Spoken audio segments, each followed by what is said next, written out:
네, 저희가 민주당에선 사실 이 서울시장 경선이 좀 눈에 들어온다고 한다면 국민의힘에서는 경기도지사를 둘러싼 이 당내 경선 이게 또 이 눈에 들어옵니다. 어제 당선인 대변인으로 마지막 브리핑을 했었던 이 김은혜 의원.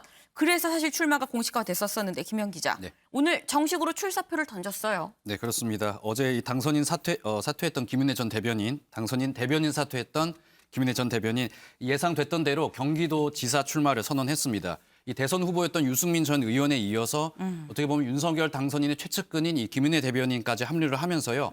경기도지사판이 좀 커진 모양새인데요. 김은혜 전 대변인의 출마 모습 함께 보시겠습니다. 저 김은혜는 대한민국 국민이자 경기도민의 한 사람으로서 오늘 경기도지사 선거 출마를 선언합니다.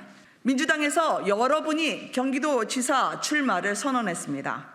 하나같이 이재명 전 지사와의 인맥을 강조합니다. 바로 이것이 이번 선거의 본질입니다. 이번 경기도지사 선거는 이재명의 시대를 지속하느냐 극복하느냐를 묻는 선거입니다. 무능하고 부패한 민주당 정권이 경기도에서 권력을 연장하느냐 중단하느냐를 묻는 선거입니다. 저는 어려운 도전을 피하지 않겠습니다. 경기도의 철의 여인이 되겠습니다.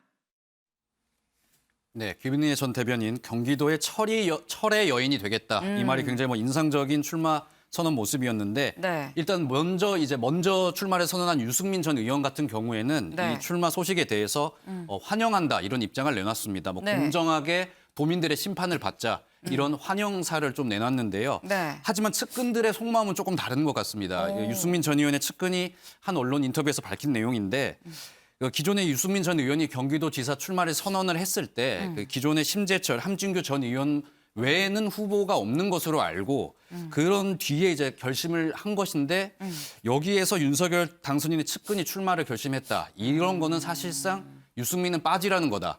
정말 너무한다. 이런 내용의 의견을 내놨거든요. 네. 국민의힘 쪽에서도 어떤 내부 갈등의 조짐이 보이는 상황인데 김은혜 대변인 오늘 이런 비판을 좀 의식을 해서인지요. 나는 윤심이 아니라 민심을 판단을 받으러 왔다. 이런 이야기를 전하면서 조금 이런 분위기를 자제시키려는 모습 보였습니다. 네, 윤영월 대표님 네.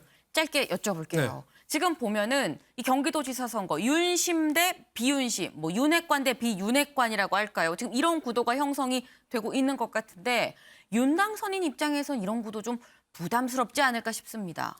좀 부담스러울 수도 있죠. 예, 경기도지사 김은혜 후보로 나선다는 게 이제 윤 당선인의 대변인이었으니까 네. 혹시나 또 선거 과정에서 논란이 빚어지면은 대통령 아직 취임도 못했는데 영향력을 줄 수가 있죠. 하지만은 김은혜 후보가 이번에 도전한 거는 새바람을 좀 불어넣을 수 있지 않나 생각이 돼요. 유승민 후보가 경제 알고 경륜 있고 대선 주자급으로 장점이 많은데 약점이 지역 연고가 경기도에 없고 그리고 또 나이가 아무래도 좀 낡은 이미지가 있잖아요. 그거를 김은혜의 젊은 이미지, 대장동 또 경기도 이미지, 그 이미지로 서로 보완할 수 있지 않느냐. 그래서 저는 김은혜 도전은 괜찮다고 보고 다만 이제 원내대표로서 권성동 의원이 도전하는 거 자칫 대통령 당선인한테 나중에 만약에 원내대표가 되면은